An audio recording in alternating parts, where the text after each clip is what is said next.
आज त्याला जरा जास्तच भीती वाटत होती. तसं त्याच्यासाठी ती वाट नवीन नव्हती.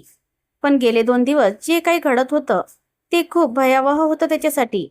मयंक ऑफिसवरून सुटल्यावर स्टेशनवरून चालतच घरी यायचा. घर आणि स्टेशन जास्त अंतर नसल्यामुळे बस किंवा रिक्षाची वाट बघणे त्याला आवडत नसायचे. जास्त रहदारी नसलेली वाट तशी दिवसभर थोडीफार वाहनं ये जा करायची. पण संध्याकाळी 7 नंतर किंचित कुणीतरी त्या वाटेनं येणारं जाणारं दिसायचं.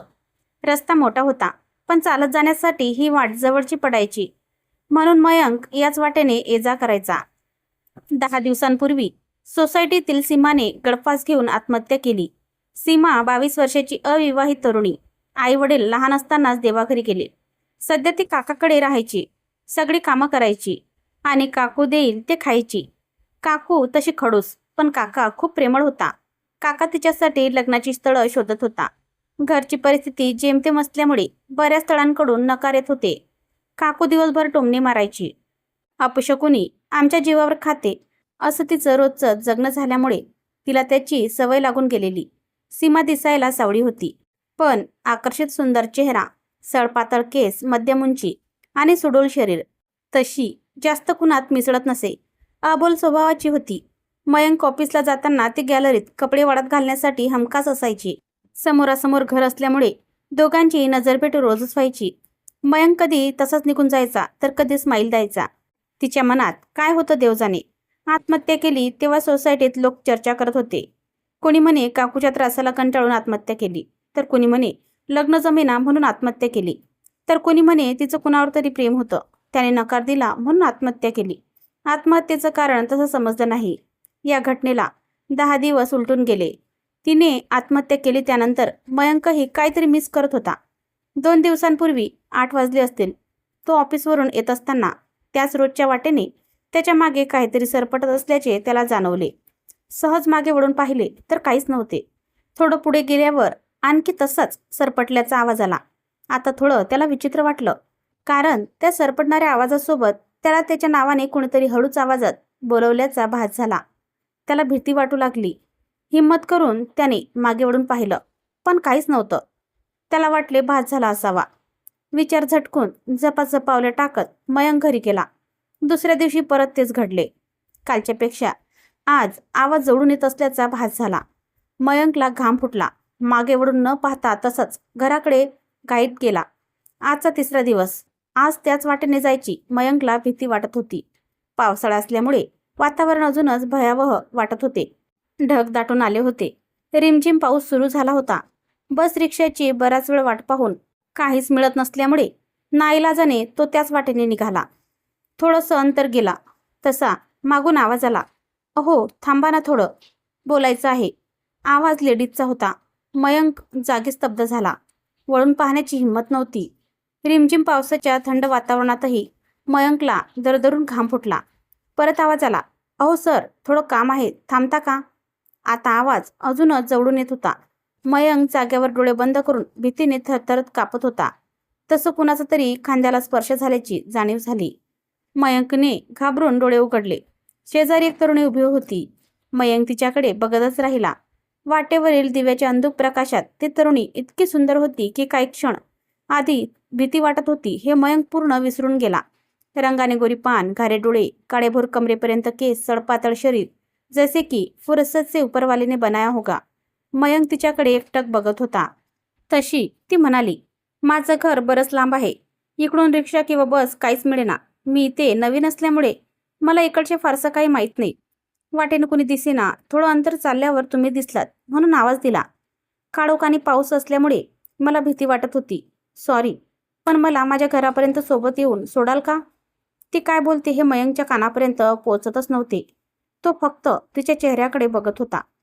ती बोलते त्या ओठांची हालचाल त्याला आकर्षित करत होती. तिने पुन्हा विचारले, हॅलो, ऐकता ना? तंद्रीतून बाहेर येऊन मयंक म्हणाला, काय म्हणालात का तुम्ही? ती तरुणी हसली आणि म्हणाली, माझं घर लांब आहे आणि मी एकटीच आहे. वाटेने मला सोबतीला कोणी नाही. तुम्ही याल का माझ्यासोबत? मयंक लगेच म्हणाला, हो, तर येईल ना. मलाही आवडेल सोबत चालायला. आता पावसाचा चांगला जोर वाढलेला. दोघे निघाले. मी निलिमा, तिने तिची ओळख करून दिली. मी मयंक. एवढेच बोलून दोघेही चालत होते. विजा कडकडत होत्या. पाऊस धोधो पडत होता. पावसामुळे लाईट गेल्या होत्या. वाटेवरील दिवे गेले होते. पावसात मोबाईलची बॅटरी चालू करून दोघे चालत होते. पाऊस आणि जोराचा वारा वाहत होता. निलिमाचे छत्री वाऱ्यासरशी उलटून पडली. पाऊस मोठा येत असल्याने मयंकने लगेच स्वतःकडची छत्री तिच्या डोक्यावर धरली. या सगळ्यात दोघांचेही कपडे बरेच भिजले. पाऊस वाढतच होता. थोड्या अंतरावर मयंकचे घर होते. मयंक म्हणाला, मी तुम्हाला सोडून परत येतो. पाऊस खूपच येत आहे. तसं तुमचं घर अजून किती लांब आहे? त्यावर निलिमा म्हणाली, बरेच पुढे आहे. पण जर तुमची काही हरकत नसेल तर पाऊस कमी होईपर्यंत मी तुमच्या घरी थांबू का? म्हणजे तुम्हाला काही अडचण नसेल तर. पाऊस कमी झाला की मी जाईल एकटी. मयंकला मनातून खूप आनंद झाला होता. निलिमाला पाहताक्षणी तो प्रेमात पडला होता. अंधारातही ती किती सुंदर दिसत होती हाच विचार त्याच्या मनात होता. तो लगेच म्हणाला, चालेल ना, त्यात काय त्रास? थांबू शकता तुम्ही माझ्या घरी. दोघेजण मयंकच्या घरी आले. निलिमाने विचारले, एकटीच राहता? हो, नोकरीसाठी मी शहरात आलो. घरचे सगळे गावी असतात. त्याने तिला केस पुसण्याकरता टॉवेल आणून दिला आणि फ्रेश होण्याकरता आत गेला. फ्रेश होऊन आल्यावर चहा घेणार का? मयंकने विचारले. हो चालेल, थोडासा. चहा टाकत किचनमधूनच मयंक निलिमाशी बोलत होता. चहाचा कप पुढे करत मयंक म्हणाला, तुम्ही एकटेच राहता? निलिमा म्हणाली, हो, सध्या एकटेच आहे. मयंक, लग्न? नाही, माझं एका मुलावर प्रेम होतं, पण त्याने नकार दिला. बोलताना निलिमाचे डोळे भरून आले. सॉरी, मी उगीच विचारले. मयंक मनातल्या मनात म्हणाला, कोण मूर्ख असेल एवढ्या सुंदर मुलीला नकार देणारा? पण बरंच झालं, नाही तर आज आमच्या गाठीभेटी कशा झाल्या असत्या. चहा पिऊन झाला, पण पावसाचा जोर काही कमी होत नव्हता. एवढ्या वेळेत दोघेही छान जुने मित्र असल्यासारखे कम्फर्टेबल झाले होते. अंगावरील कपडे ओले असल्यामुळे निलिमाला थंडी वाजू लागली. मयंक म्हणाला, घरात लेडीज नाहीत, त्यामुळे तुम्ही माझे टी शर्ट आणि ट्रेक घाला. अंगावरील कपडे वाळत घाला. पाऊस कमी होईपर्यंत वाढतील, नाहीतर ओल्या कपड्यांमुळे आजारी पडाल. निलिमा हो म्हणाली. या, चेंज करून घ्या. मी कपडे कपाटातून काढून देतो. मयंक बेडरूममध्ये गेला. निलिमाही पाठोपाठ गेली. तो कपडे काढत होता. तेवढ्यात जोरात वीज कडाडली. निलिमाने घाबरून मयंकला मिठी मारली. मयंकने निलिमाकडे पाहिले. तिने डोळे घट्ट बंद करून घेतले होते. तिच्या मनमोहक चेहऱ्याकडे मयंक पाहत होता. केसांची बट गालावरून रुडली होती. हाताने केसांची बट मयंकने मागे सारली. त्याच्या नाजूक स्पर्शाने ती मोहरून गेली. नकळत त्याच्या कुशीत अजूनच स्थिरावली. विजेचा कडकडाट कमी झाला. लाजून निलिमा थोडी दूर झाली. सॉरी मयंक, मला विजांच्या आवाजाची खूप भीती वाटते. इट्स ओके, पण त्या विजांमुळे तू जवळ आलीस. असं म्हणून मयंकने तिला जवळ ओढले. ती काही बोलणार एवढ्यात त्याने ओठ तिच्या गुलाबी ओठांवर टेकवले. ती रोमांचित झाली. काही सेकंद दोघे वेगळ्याच दुनियेत गेले. निलिमा भानावर येत दूर झाली. तसं मयंक म्हणाला, तुला पाहून असं वाटतं खूप जुनी ओळख आहे आपली. त्यावर ती नुसती हसली. पुन्हा पावसाने जोर धरला आणि निलिमा मयंकच्या कुशीत शिरली. आता दोघेही पावसाप्रमाणे बेधुंद झाले होते. काय तसाच्या ओळखीचे रूपांतर खूप पुढे गेले होते. दोघेही शरीराने एकरूप झाले होते. त्या रोमॅन्टिक क्षणी मयंक म्हणाला, निलिमा, माझ्या आयुष्यात या आधीच का नाही आलीस? किती उशीर केला. निलिमा म्हणाली, मी तर कधीपासून तुझीच आहे. तुलाच नको होते. वेगळ्या धुंदीत असल्यामुळे मयंकने तिच्या बोलण्याकडे लक्ष दिले नाही. जाग आली तेव्हा मयंकने घड्याळ पाहिले. सकाळचे 8 वाजले होते. अरे, खूप उशीर झाला उठायला. स्वतःशीच बडबडत तो बेडवरून उठला. डोकं जड झालं होतं. तो इकडे तिकडे निलिमाला शोधू लागला. ती घरात कुठेच नव्हती. निलिमा गेली की काय? पाऊस थांबल्यावर बहुतेक गेली असावी. पण मग मला का नाही उठवले तिने? कदाचित झोपमोड होईल म्हणून नसेल उठवले. स्वतःशीच मयंक बोलत होता.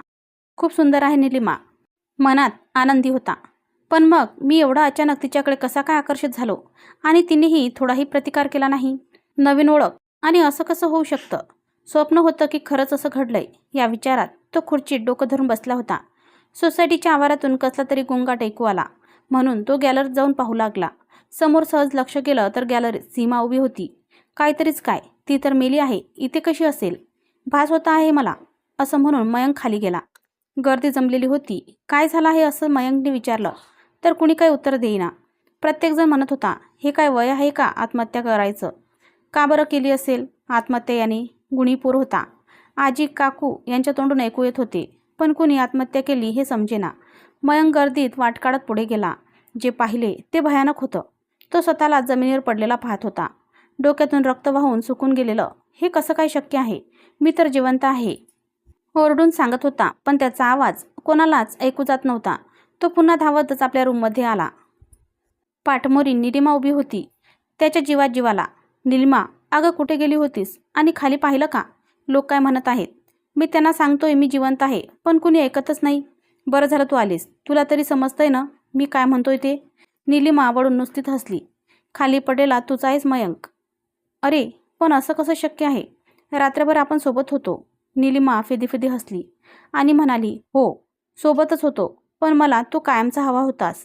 अगं मग आपण लग्न करूया. विचित्र हास्य करून ती म्हणाली, आता त्याची गरज नाही, कारण आपण आता कायम सोबत असू. म्हणजे? तिने मोठ्याने हसण्याचा आवाज केला आणि क्षणात तिचं रूप पालटलं. आता तिच्या जागी सीमा दिसत होती. हे कसं शक्य आहे? मयंक भीतीने कापत होता. सीमा हास्य करून म्हणाली, घाबरू नकोस मयंक, मी तुला काहीही करणार नाही. आणि तू म्हणालास हे कसं शक्य आहे, तर मी तुझ्यावर खूप प्रेम करते. तू मला सावळी म्हणून माझ्या प्रेमाला नकार दिलास. बावळट म्हणालास मला. मी खूप स्वप्न पाहिली होती तुझ्यासोबत जगण्याची, पण तू क्षणात सगळं, म्हणून मी आत्महत्या केली. पण काय करू, तुझ्यावर एवढं प्रेम करते की तुझ्याशिवाय मला मुक्ती मिळेना. माझा आत्मा तुझ्या भोवती घिरट्या घालत होता. आपली रात्र खूपच छान गेली, पण मला तू कायमचा सोबत हवा होतास, म्हणून मीच तुला तू झोपेत असताना गॅलरीतून खाली फेकले. आपण आता कायम सोबत राहू. माझी अतृप्त इच्छा पूर्ण झाली. मोठमोठ्याने सीमा विचित्र हसत होती, तर मयंक रडत होता. मी जिंकले, माझं प्रेम जिंकलं, असं सीमा म्हणत हास्य करत होती. आपण आता याच घरात वास्तव्य करू कायमचं. मयंक मरूनही अजून मरणाची वाट पाहत होता. सुटका कशी होणार म्हणून रडत होता.